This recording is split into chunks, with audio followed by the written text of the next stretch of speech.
தமிழ் சினிமாவின் பெரிய கமர்ஷியல் ஹீரோவாக வலம் வருபவர் விஜய். இப்போது கோட் படத்தில் நடித்து வரும் அவர் அடுத்ததாக வினோத் இயக்கத்தில் நடிக்கவிருக்கிறார் என்று கூறப்படுகிறது.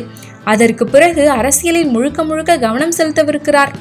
எனவே படங்களில் நடிப்பதை தவிர்த்திருக்கிறாராம். செப்டம்பர் 5ஆம் தேதி கோட் படம் வெளியாகவிருக்கும் இந்த சூழ்நிலையில் படம் குறித்து புதிய தகவல் ஒன்று வட்டமடித்துக் கொண்டிருக்கிறது. சென்னை 28 படத்தின் மூலம் இயக்குனராக அறிமுகமான வெங்கட் பிரபு, சரோஜா, கோவா என வரிசையாக படங்கள் இயக்கி கவனிக்கப்பட்டார். அதற்கு பிறகு வெங்கட் பிரபுவின் கரியரிலேயே அவருக்கு திருப்புமுனையை ஏற்படுத்திய திரைப்படம் மங்காத்தா. அஜித்தின் 50வது படமாக உருவான அந்த படம் மெகா பிளாக் பஸ்டர் ஆனது. படத்தில் அவர் வைத்திருந்த ட்விஸ்ட் அதிரிபுதிரி வரவேற்பை பெற்றது. மங்காத்தா வெற்றிக்கு பிறகு வெங்கட் பிரபு தமிழ் சினிமாவில் முன்னணி இயக்குனர் என்ற வரிசையில் இடம்பெற்றுவிட்டார். மேலும் மங்காத்தா படத்தின் 2ஆம் பாகத்துக்கான லீடோடு படத்தை முடித்திருப்பார் அவர்.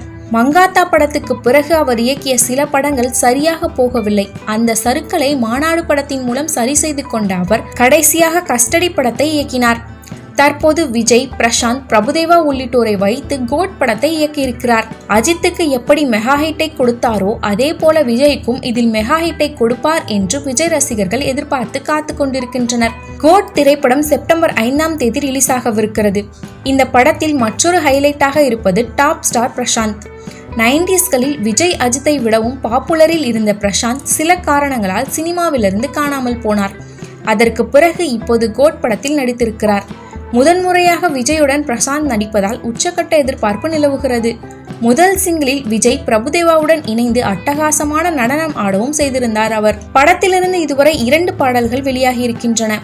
அந்த 2 பாடல்களையுமே விஜய் பாடியிருக்கிறார். மேலும் 2வதாக வெளியான சின்ன கண்கள் பாடலில் AI மூலம் பவதாரணியின் குரலை கொண்டு வந்திருக்கிறார்கள். யுவன் சங்கர் ராஜா இசை என்பதால் பெரும் எதிர்பார்ப்பு நிலவியது. ஆனால் 2 பாடல்களுக்குமே படக்குழு எதிர்பார்த்த மிகப்பெரிய ரெஸ்பான்ஸ் கிடைக்கவில்லை. இந்த நிலையில் விரைவில் படத்திலிருந்து 3வது சிங்கிளை வெளியிட படக்குழு திட்டமிட்டிருப்பதாக கூறப்படுகிறது. இப்போது அந்த பாடல் பற்றிய தகவல் ஒன்று சமூக வலைதளங்களில் வட்டமடித்துக் கொண்டிருக்கிறது. அதன்படி அந்த பாடலை நடிகையும் பாடகியுமான கமல்ஹாசனின் மகளான ஸ்ருதிஹாசன் பாடியிருப்பதாக சொல்லப்படுகிறது. இது உண்மையாக இருக்கும் பட்சத்தில் விஜய் படத்துக்காக ஸ்ருதி முதலில் பாடியிருக்கிறார் என்ற பெயரை அவர் பெறுவார்.